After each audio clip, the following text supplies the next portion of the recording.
Hey y'all, my name is Taylor. Welcome back to my channel, or welcome if you are new. So today's video is going to be a weekend reading vlog.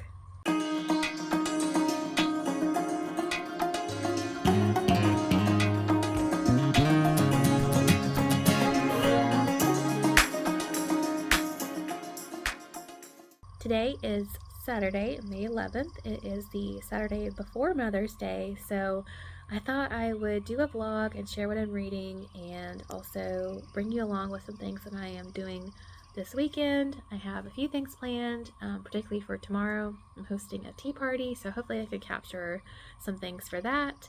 And also I wanted to share with y'all what I'm reading. So currently I am listening to Anne of Avonlea by L.M. Montgomery. It's the second book in the Anne of Green Gables series. It was not my original plan. If you saw my my May TBR, it was not on the list, but I just decided to continue on with it. I read it, the first one, last month, and I needed a filler book, if you will, until my buddy read group is going to start In This Moment by Gabriel Meyer. And so I've just been listening to that and really enjoying it. It's still very nostalgic and very springy feeling, so I just don't feel like it's perfect. I think I'm going to fill it in on the Southern Charm bingo for like a heartwarming read, maybe. Not quite sure yet, but I think I'm like 20% in, and it's sweet, it's funny, I'm enjoying it. I am also reading Risen Motherhood by Emily Jensen and Laura Whiffler.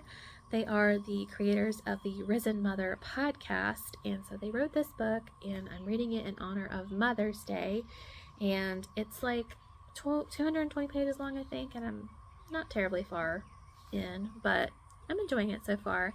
It's not like profound or anything, it's just more, I would describe it as more of like a spiritual pep talk for moms. But it is such a beautiful book. Like, the way they crafted it is so beautiful, so I wanted to share. So the inside cover has these flowers in black and white, and then for the different sections it has like these pages. I'm a sucker for flowers in black and white too, but I just find it so pretty. And then for quotes that they want to highlight, they have pages like this. I wanted to talk about a little bit what it says, and I was inspired by my friend Old American Spirit. She has a quote book that she uses, so I finally created my own. I've been meaning to for a long time, but I felt a nonfiction book is the perfect opportunity because, you know, it'd be nice to have all quotes from books that I've read in one place, and so I can look back on it and glean some knowledge repeatedly. So I finally wrote down some quotes, and it's talking about, the book is talking about, you know, motherhood is hard, and it's just the constant daily grind of doing stuff over and over again. And, you know, like doing the dishes, cleaning up a mess that you just cleaned up, and wiping snotty noses over and over again, changing diapers, all those things, and how all those things can get to be a lot, and you get kind of run down and frustrated or overwhelmed, sad, you know, stuff like that. And it's saying, like, you know, you feel like you're losing control and you can't get it together. And I definitely have felt like I am out of control. I need to get my life together. If I focus on one thing, something else doesn't get done, and I just feel disappointed in myself. And my bad habit is, if I get overwhelmed, I just kind of retreat into myself, and then I kind of don't do as much, and then stuff gets worse. So that's my toxic cycle, if you will. So it's saying, like, this is normal, but the reality is you can't get your act together because you're a sinner in the need of a savior. How true. We are all human, and it's going to happen. So I especially love this quote. Motherhood is made up of a million tiny moments of worship. All of life is about growing in Christ's likeness, sharing God's love, and seeing God's kingdom established. So it's all about perspective, I guess. We need to keep keep our eyes on Him and remember that He's the reason why we are doing all this. We're serving Him in motherhood. It is a type of mission. We are showing His love by loving on our children, bringing them to Christ, all the things.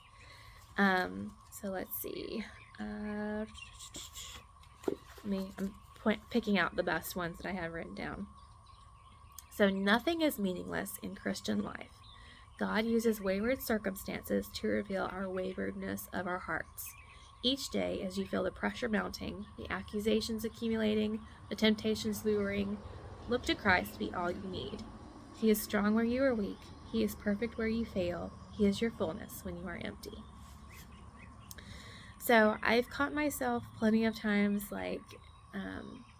almost idolizing sleep in particular.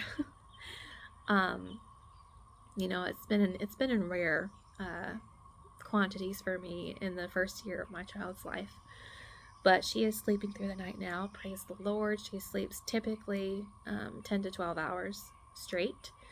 It's been so glorious. But when I don't get that, and she wakes up in the middle of the night, or she loses her passy, or she has a poop in the middle of the night for whatever reason, I don't know why that happens.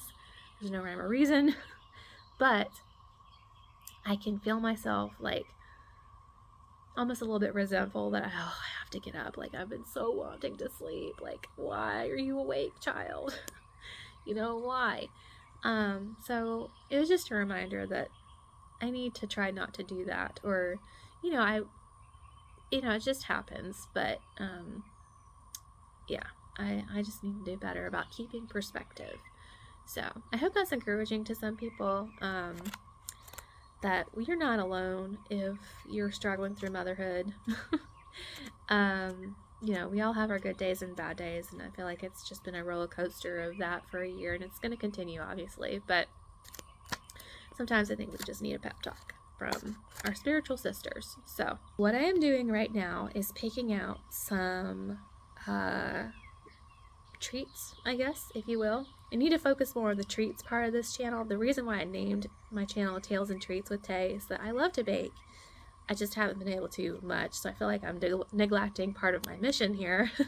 But hopefully I'll be able to do that in this video, because I'm doing that tea party tomorrow. So I'm trying to pick out what we're going to have, and I need to go get the ingredients, and I need to assemble everything, because tomorrow morning, my daughter, the church we go to is doing the church dedication ceremony type thing. So we're doing that for our daughter tomorrow morning. So we'll be at church, obviously, in the morning, and then I have my tea party in the afternoon. So we're coming straight over from church. So I don't really have time to make things pretty before we get here. So I need to do most of it today. I need to clean the house. I need to, like I said, get the ingredients, cook, bake, whatever, assemble. I need to do all that today. So I need to get on it. But I need to pick out what we're eating. So I wanted to flip through some of the cookbooks that I have, and show you maybe some of the recipes that I'm thinking about doing. I have 3 tea related cookbooks. So here we go. So here are the 3 cookbooks that I have that are tea related. I got this one recently. I found it at I think it was Miracle Hill or Goodwill, I can't remember, but it was in a vlog that I did, I think. I think it was the Jerusalem's Daughter one. Yeah. Anyways, so I just happened to look across this one for $2, and it's the epitome of tea party feeling. It's so quaint and elegant and so tea. So if I get super ambitious, I may make these. I have a rough plan. So I'm going to start with a salad with some spinach and strawberries and walnuts and feta cheese and vinaigrette and ranch if people don't like that. Then the sandwiches I'm going to do are chicken salad and cucumber. I'm going to get the chicken salad from Ingles, hopefully. I'll make the cucumber sandwiches. I'm thinking about having mozzarella, tomato, and basil on skewers. And then hopefully I can find some scones. I don't feel like making scones. I have a lot of stuff I need to do, so realistically I probably should just try and find some at Publix. Some macarons and cookies, and then I'm gonna make raspberry cordial. But yeah, here's my list of things I need to get.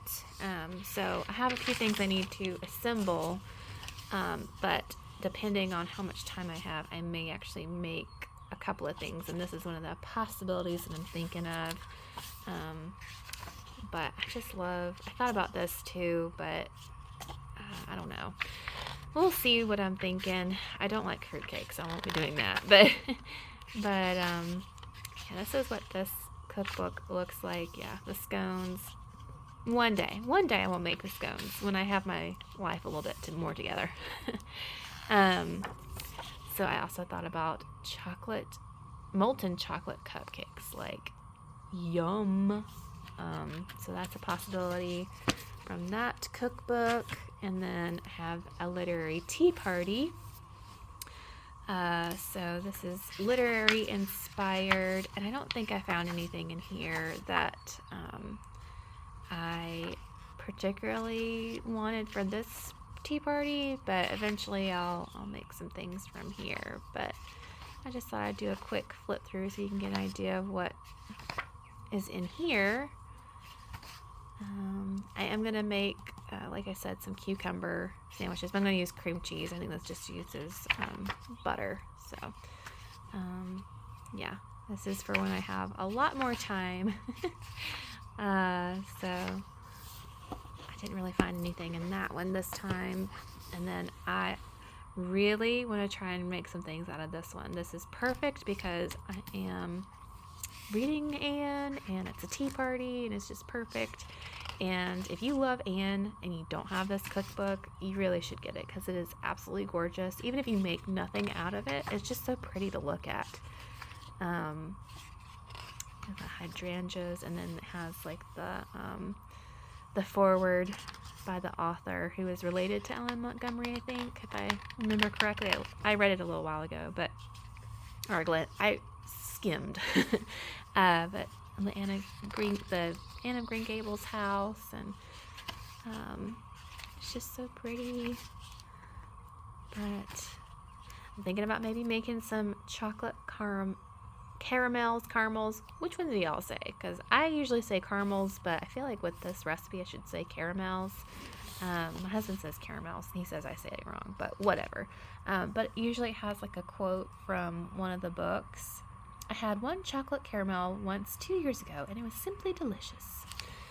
So I make that, and then there's another one. Anne's liniment cake.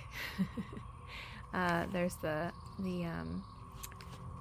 quote from that, but she accidentally used liniment instead of vanilla extract. So it's like, make sure you use vanilla extract, not anodyne liniment. So I don't even know what that is. So I may make that. And then where's the other one that I thought I had marked? Where is it at? It was supposed to be raspberry cordial. Maybe I didn't mark it. Where's it at? Hold, please. Forgot I actually marked it with the ribbon bookmark. But yeah, so some of my guests don't really drink tea, so I thought I'd make this instead for those that don't want tea. And I also really want to try it myself. Never had raspberry cordial, but this is how you make it. Apparently, it seems pretty easy. So yeah, I'm gonna try and make that as well. But anyways, yeah, that's my plan. I have to kind of be careful because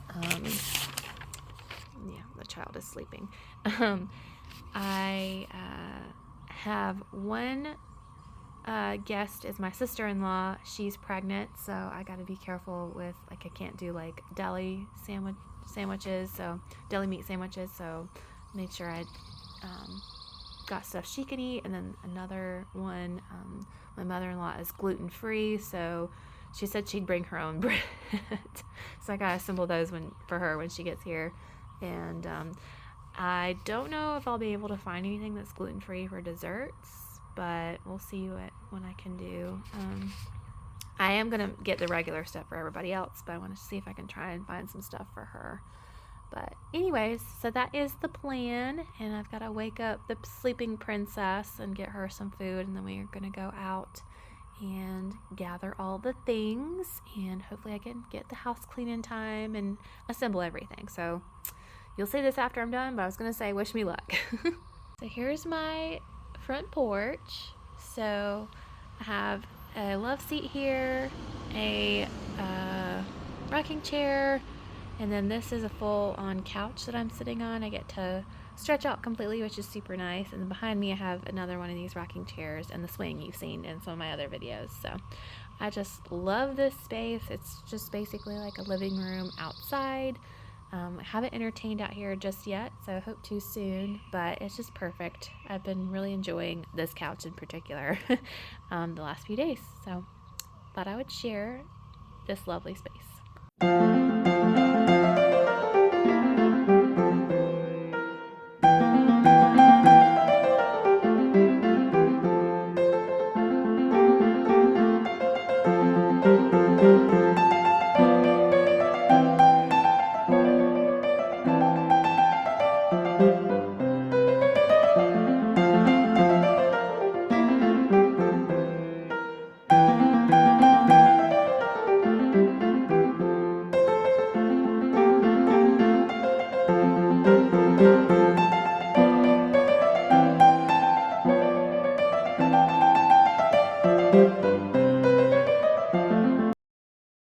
Hey y'all, so it is Sunday night, Mother's Day night, May 12th, and I wanted to tell y'all about the whirlwind day that I have, but before I do, happy belated Mother's Day to everyone.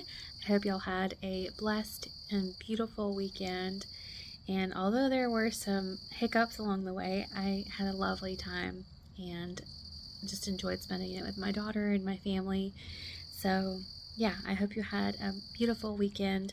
And I just wanted to say, I know Mother's Day is hard for some people through loss or just different circumstances going on. And I just wanted to say, the Lord sees you and loves you no matter what. And I just hope and pray that you had some blessings this weekend and were comforted by Him. So just wanted to say that for anybody who had a harder time. So anyways, story time. So as I said, it's been a whirlwind few hours, I guess, day and a half. And so yesterday, I took my daughter to go gather all the things. I managed to record some clips, and my daughter, before we had left, she was eating her lunch. Well, really not eating, because she kept spitting things out. She was just turning her nose up at things. I tried all the different things that she likes. She was just not having it. So she wasn't really crying for anything else. She didn't really want her bottle. So my child, she eats. She's basically a bottomless pit. She's very small for her age. I don't know where that food goes, but she usually eats a lot. So I was like, this is new. Not quite sure what's up with this. Like, surely this is not picky eating. Like, she's just one. Like, she shouldn't be this bad all of a sudden. Because she ate her breakfast fine. I was like, she's acting fine. She doesn't have a fever. Other than that, she seems fine. So I took her with me to go shopping, and we got into Publix parking lot, and I heard a noise, and she had gotten sick all in her car seat, and this is the first time I've had to deal with vomit from her, period. And first time that happened in the car seat. I'm sorry this is TMI, but when you're a mom, like, you're over this. So yeah, that was an experience. It was hot outside, you know. She was just kind of sitting there, poor thing, just poking at it, and I was like, okay, like, what do I do? What do I do? Of course, I didn't have any towels or anything. I eventually found some paper towels in my trunk, So here I am trying to clean her up, trying to clean up the car seat, and that stuff went everywhere, like in every crack and crevice of the buckle thing. And I'm like, oh, no matter how good I clean it up, it's still gonna get back on her. But I had to change her anyway because it's got all over her. So I'm trying to change her in a different part of the car and trying to wipe it all up. And I was just like, oh, this is very stress inducing. Like, oh. But while that was happening, I was just thinking, as taxing as this is, there are some blessings to look at, because thank the Lord that we were in a safe place. We were in the parking lot. I didn't have to pull over, because really the drive between my house and the Publix is like 90% country back roads, like places that I wouldn't feel comfortable like pulling over, like not necessarily safe.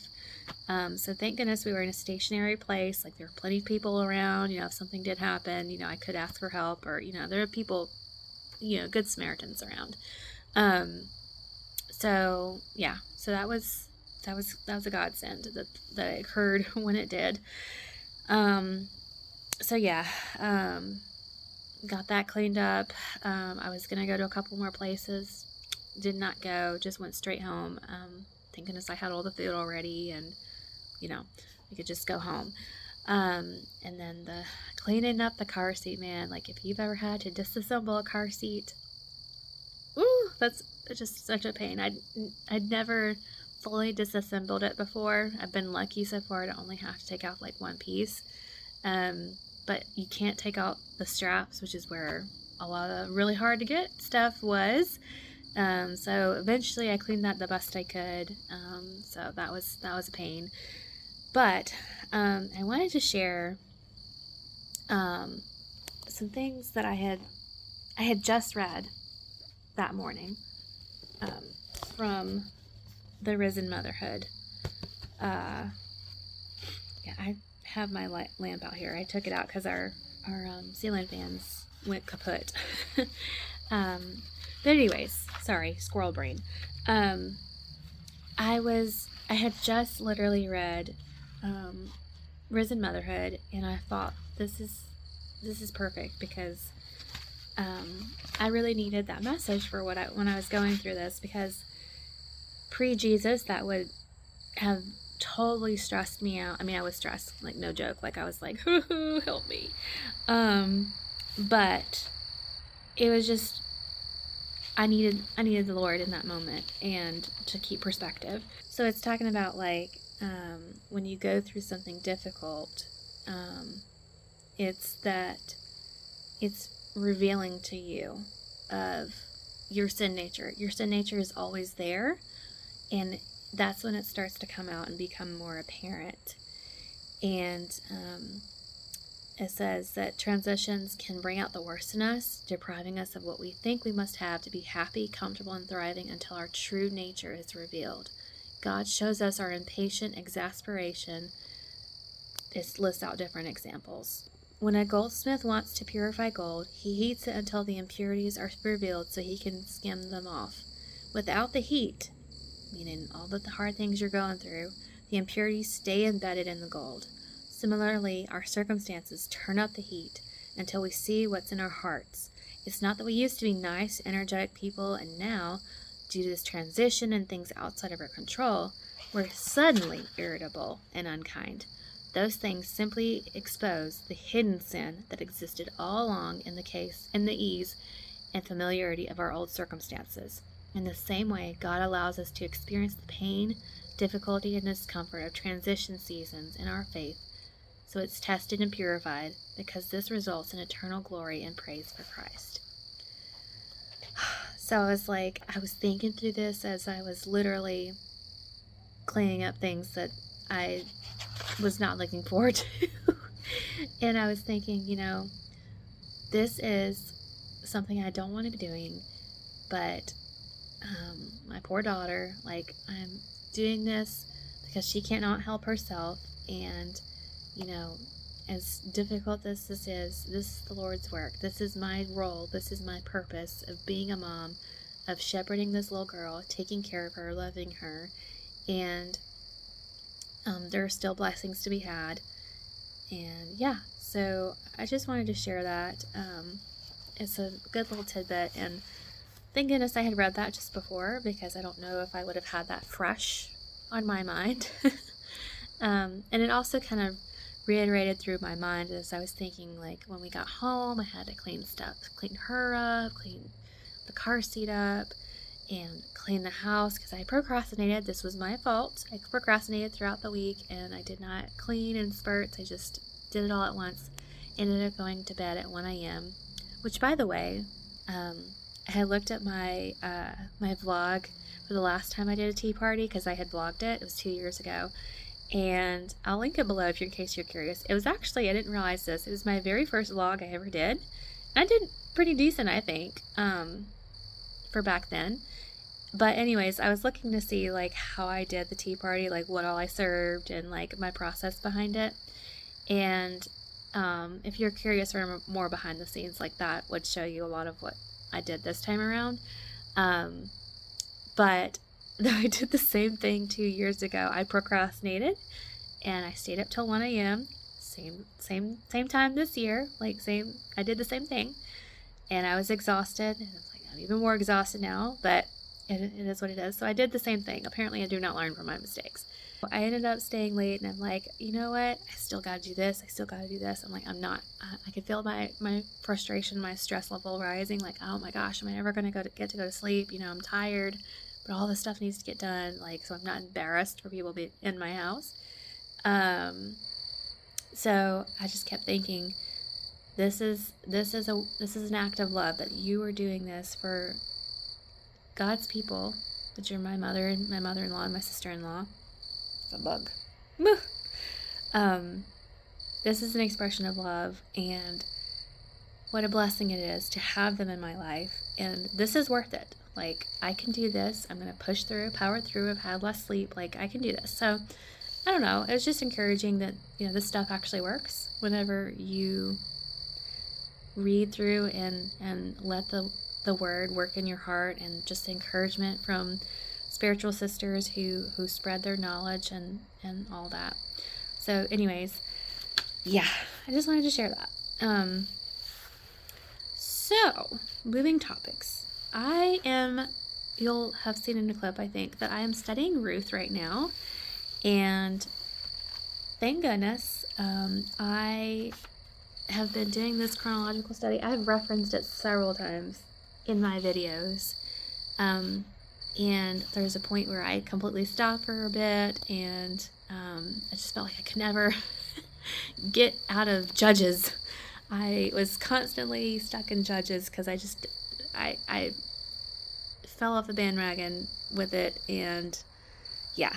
So I can finally say that I have finished the volume 1 of my From Eden to Eternity chronological study of Scripture by the Daily Grace Co.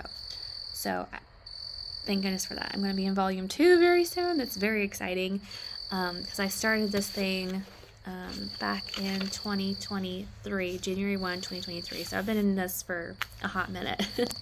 But anyways, I thought, well, it just so happened that I was starting Ruth anyway, because I just finished Judges. And I did want to share with you a little bit of my Bible study process. Talk a little bit about that. So I generally read in my Bible.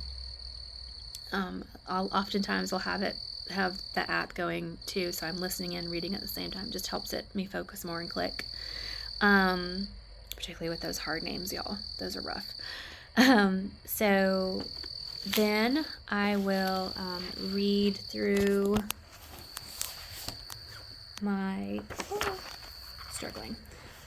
my From Eden to Eternity devotional booklet thing. It's not really a well, I guess it is a devotional. It has questions on the side, but there is like a summary of the scripture, and then on the side there's the questions. I don't really do the questions. I just I'd read it more for the summary. It just helps me understand what's going on. Because some of these judges, I was like, how is this stuff okay? Like, there's some crazy stuff in Judges. Like, the tent pole thing through the head. I was unprepared. So I was like, what is the meaning behind this? Because this just seems like crazy makings. But yes, so I read that, and then I listen to the Daily Grace Co.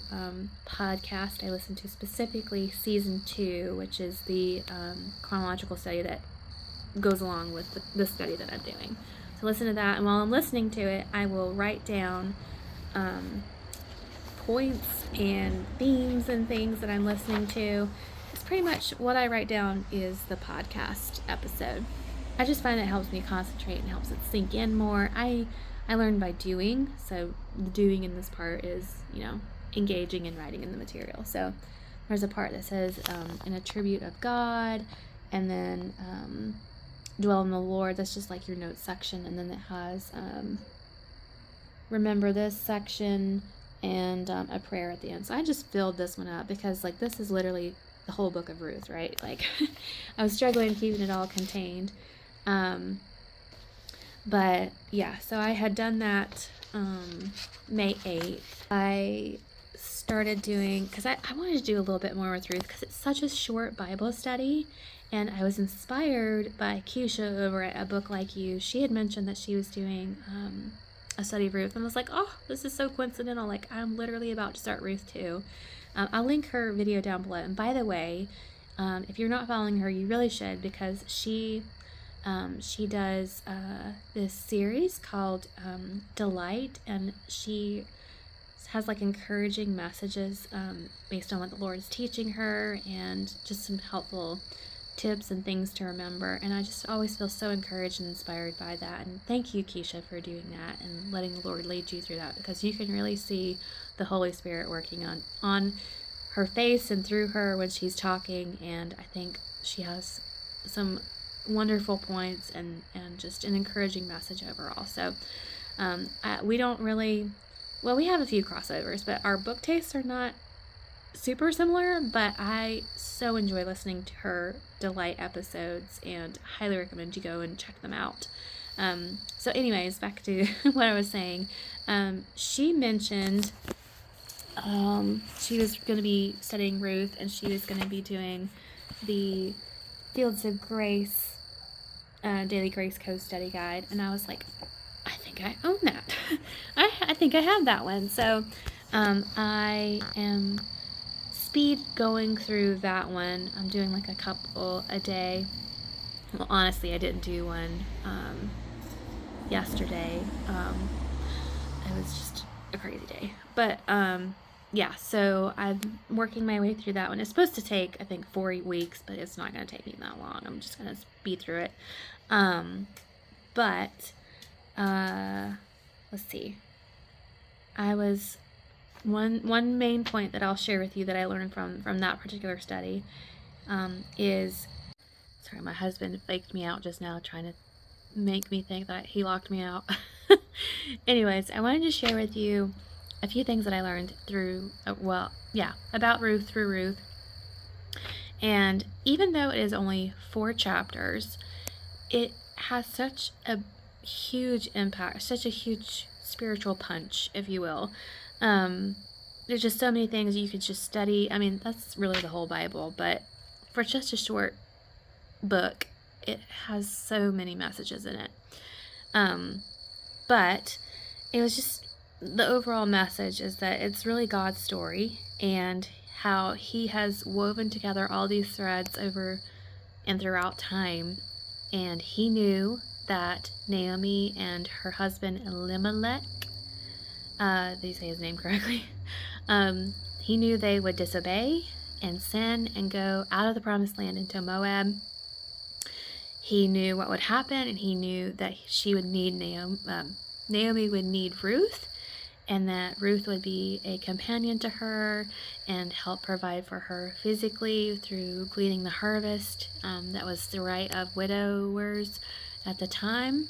And then eventually he redeemed her family line through Obed, which was the son of Ruth and Boaz.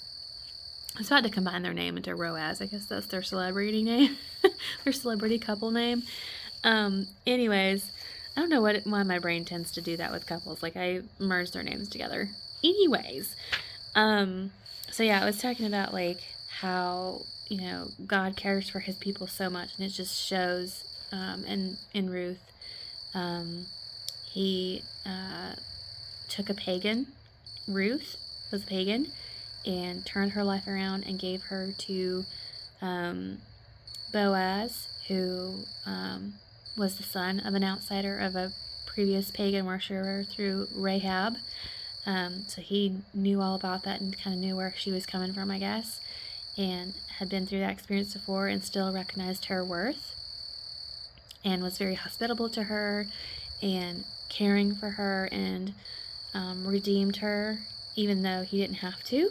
She was an enemy of the Israelites and was a stranger, a foreigner, which is all the things that are working against her, and yet he went and redeemed her and ended up marrying her, and they had a son together. And it was just saying that Boaz is kind of a parallel to Jesus. Ruth had done nothing to deserve being redeemed, and similarly, we have done nothing to deserve the favor of God and the sacrifice of Christ, and yet Jesus willingly went to the cross on our behalf. So just wanted to share that short snippet. I mean, I could go on and on, but I'm sure a lot of you have already read Ruth. But if you haven't, it is a good one to do because it is so short and there's just so much jam-packed in this short little book. And I'm going to continue on with my study for tonight. And I did want to update you real quick on Anne. Been listening to Anne of Avonlea some more. When I was cleaning, I listened to quite a bit of it, and I'm still enjoying it. I don't think I mentioned what is going on, what the plot is, but Marilla adopted two twins. Well, a set of twins, two children, a set of twins, and one of them is a girl. She's very, well behaved and just an easy child to deal with. And the other one, he is a mischief maker and is causing all kinds of havoc and giving Marilla a run for her money for sure, and Anne too. And I don't know how I feel about him. Like, he is kind of cute, but also like I would pull my hair out type of child. Like, oh, how do you deal with a child like this? And I'm not sure I quite agree with some of the approaches that Marilla and Anne are doing, but I just find my parenting mode coming out for that is just, I don't know. But I still really enjoy it, and it just, one of the thoughts that came to mind is, well, two thoughts that I want to say. These twins are, well, they're 6 whenever they come to Marilla and Anne, but right now, where I'm reading, they're 7 now. And they were talking about, like, should we send the twins to school? Like, Davy is the kid's name, the boy's name. He's getting himself into trouble. Maybe he would calm down if he was in school, like he was around other kids, yada yada. And Marilla said, I think it was her grandfather or somebody in her family, so-and-so always said that children don't need to be shut up in 4 walls until they're at least 7. And I thought, wow. In the U.S., well, at least in my state, you are required to provide education at age 5. So kindergarten is mandatory at age 5. So how times have changed. I don't know what it's like in other countries or other parts of the United States or even elsewhere. Well, no, let's just say South Carolina, so never mind. Anyways, I don't know where it's like elsewhere, but I've always thought that, like, I mean, even they have 3K, 4K, and I think there is some benefit to early learning, like structured early learning like that, but still, they're still kids, and having that much structure and being enclosed in 4 walls, and like recess is decreased over time, which is a whole other tangent I could go on. But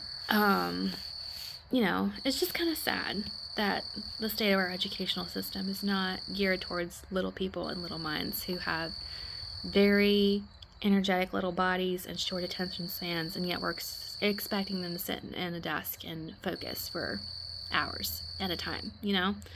So I just thought about that, like, man, I wish, you know, something I could do about that, because my daughter is most likely going to have to go to public school kindergarten at that point, but I'm hoping first grade I'll be able to homeschool her. But yeah, so anyways, I thought about that. That one line, what is with me and one little lines and stories, my brain goes haywire. Anyways, and then another thought I had is that Anne, she is now a teacher. She's teaching at the Avonlea school, and which is the school she taught in, so she's teaching kids that she was being taught with when she was a student. So it's just a weird place for her to be in. And she's 17, y'all. 17, teaching these children in a one-room school, so different ages and different, like, first of all, how do you teach multiple age children? How? And then you're just one teenager teaching kids. Like, what? But you can very much tell that Anne is still very young, very, well, naive, but I don't mean that in a bad way, but like, she's still very imaginative. She still has a lot of life experiences she needs to get. She's very much still a child herself, you know, like she's a child teaching other children. I mean, they grew up faster back then, but still, she's talking about like dreaming and fantasizing, and she's a dryad in the woods, you know, like she's still imagining things, and she's very active imagination, very fanciful. And it's just like, she's still a kid, but she's still doing very grown-up things, and they're talking about some of this food. Oh, I almost forgot to mention. I completely forgot to mention the Mother's Day tea party that I did. I completely glazed over that. I was telling you all about I am a squirrel right now. I'm so sorry. I forgot to mention that. So, finishing up that thought about Anne of Green Gables, like, she knows how to cook, and I'm like, I can't do it. Like, all this stuff she can do as a 17-year-old, and I can't do as a almost 30-year-old. So, anyways, so Mother's Day tea party, I meant to say, went very, very well. Like, this morning, my daughter was, we dedicated her. It was a church dedication for all the babies, baby dedication, I should say.